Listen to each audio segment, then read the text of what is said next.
Okay, guys, so in this video, I actually had asked kids who are still in school, because I would say it was like 4th grade to 12th grade that I had asked. Of course, I wasn't going to put them on camera because my YouTube is not for kids, and showing kids is against the policy of YouTube. So I asked them, and they gave me very honest answers. I was very proud of them for actually like thinking of a good, they thought, well thought out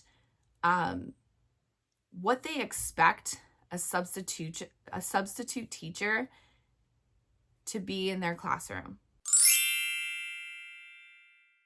So the first one is clarity and structure. And this student said, we like structure because she's like, okay, I'm a girl and I sit there and I listen to the rules, but when I see a substitute teacher come in and they don't have rules or anything, I see that the students get like really out of hand to the point that like if they were at home, I don't think their parents could even handle them. And so when a teacher comes in and they are nice, but they have rules, some of the students try to step over that boundary, but having that structure there shows the students that this person might actually like know what they're doing. I was like, that's great. Number 2 is interesting. This was from a senior. So consistency with the regular teacher.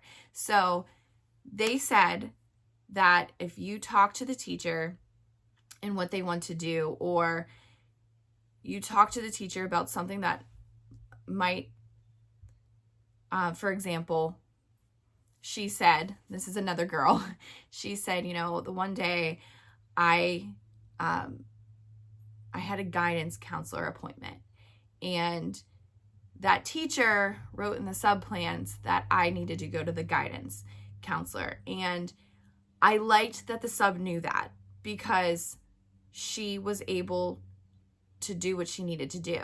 And she said, before, I've had substitute teachers not let me do anything because no, you stay in the classroom type of thing. And she was like, I needed to go to this appointment. And it was a senior. It was for college. And she missed it because the substitute teacher wouldn't let her because the teacher didn't say. So she's like, obviously this is on the teacher, but if you're able to even just ask if it's not in the sub plans, please let me do what I say I'm going to be doing. Obviously not all students are like that, but for a senior, I thought that was a really good point. Number 3 was respect. This was what a lot of them said from 4th to 12th grade that I had asked, and they said, just be kind. They're like, we don't like the teachers that yell, the substitute teachers that yell. And she was like, honestly, we sit there and make fun of you because you're just yelling. And if we turn our heads and you just yell at us, like, we're just going to keep doing it. Like, we're only human. And I had asked her, I was like, so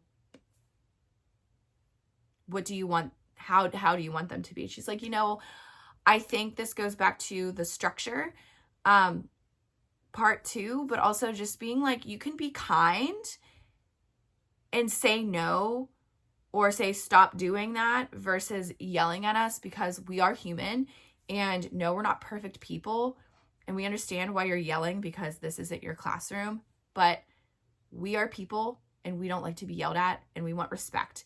And she said, if you want respect back, I'm going to give you the same respect back. Number 4, have some type of control. This one came from a boy. Thought this was interesting because I've had this kid in class and I had some type of control, but he was the one that pushed buttons like no other, especially when he was younger. And so he said, when you had some type of control over the classroom, it actually made you look good, versus if you don't have control, it looks like you don't care whatsoever. And then not only that, it looks like you don't know what you're doing. And students, he was like, we will gang up on you, not because we want to, but because you're not our teacher. It's a day off. And if we're going to mess around that day, we're going to mess around that day. So I was like, oh, interesting. I was like, so if the substitute teacher had the control, would you still mess around? He was like, no, but what I would do is respect her or him during the class time. And then like when I was at the end, I would talk or I would use my phone if I was done. And if I was really done with my work, that's what I would do. She's like, I wouldn't like go and be this mean person and like out of control, because I'm not like that, but I would make sure that what I want to do at the end of the period is what I want to do. So he was like, he was like, this is coming from a 9th grader. And he said, even make it so that like at the end of the period, maybe at 5 minutes left, that we can have our phones, or that we can Google something, or we can do what we want to do. We can talk versus just not letting us do anything. Number 5 came from a student who is in middle school. They're in 8th grade. And they said, help.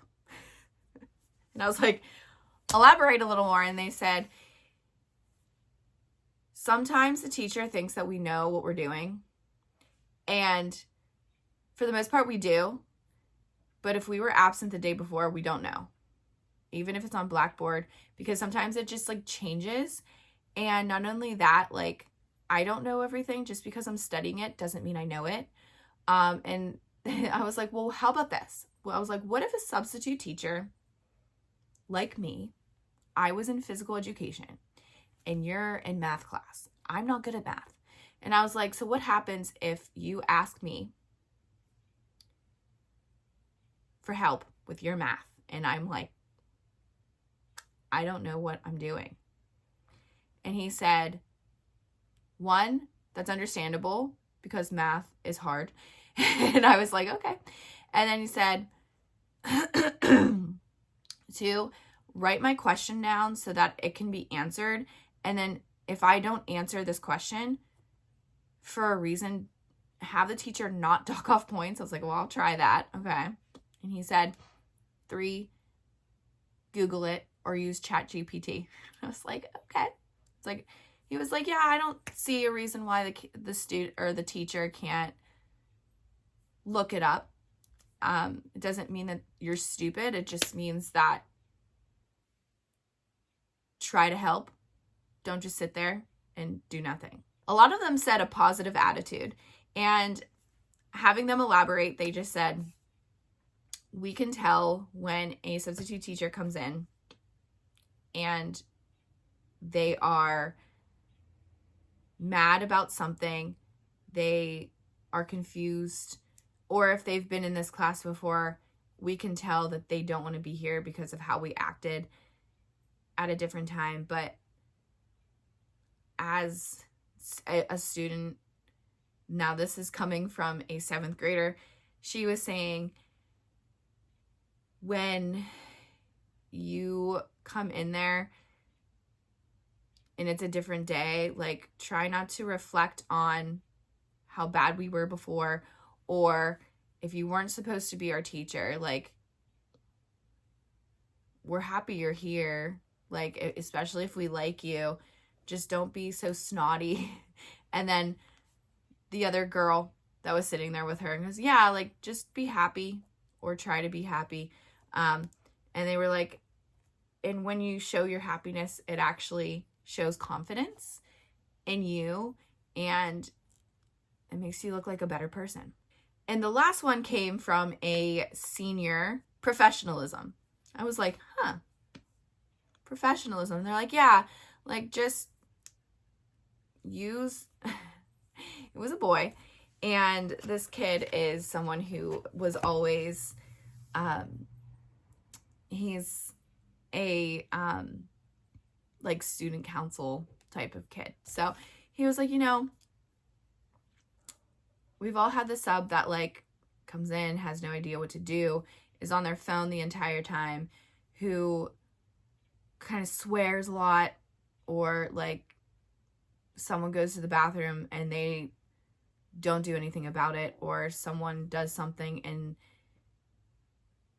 we all know it's not right, but like the teacher doesn't say something. Instead of just saying stop or remove whatever it is, or even remove the student, they don't do anything about it. And that's not professional. And he said, if you just do everything opposite of what I said and act like you are a teacher, or you're a teacher, our teacher, because you are our teacher that day, we understand that. Just act like it. Or if you don't know something, just call. I thought that was really interesting. So guys, I thought these were really interesting points, especially coming from the students that I had asked them. And I asked them different days and times, and whenever I felt like it was an appropriate time to ask, of course, and it was face-to-face. So I got to hear them elaborate a little bit more on what they had expected from a substitute teacher, and I really hope it helps. Let me know in the comments what you thought was interesting coming from fourth grade to 12th grade, and I will see you in the next video.